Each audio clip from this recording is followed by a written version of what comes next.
আসসালামু আলাইকুম এভরিওয়ান, কি অবস্থা? সবাই কেমন আছেন? আসলে মেরিন জগতে যে লস্কররা যে কাজ করে, খুব অনেক রিস্ক নিয়ে কাজ করতে আছে। দেখেন আসলে যে এত রিস্ক বলার বাইরে, রশিটা এত টাইট হয়ে রয়েছে লঞ্চ ছাড়ার সময়। তারপর যে দূরদূরি করে টানা হিচড়া করে খুলতেছে, মানে এগুলো আপনার রিস্ক হয়ে থাকে অনেক সময়। দেখতে পাচ্ছেন যে কি রিস্ক নিয়ে রশিটা খুলতেছে, এবং আপনার আরেকজন এই ফেন্টারের সাথে সাথে একদম মিশে যাচ্ছে। তবে আরেকজন এই যে একটা বাহুবলী সিস্টেমে টানতে আছে রশি,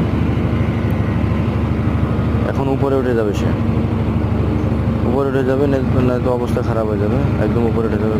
না তো চাপ লাগিয়ে যাবে, চাপ লাগলে তো একদম এটা অ্যাক্সিডেন্ট হয়ে যাবে। সেটা রিস্ক থাকে খুব, লস্করদের কাজে খুব রিস্ক।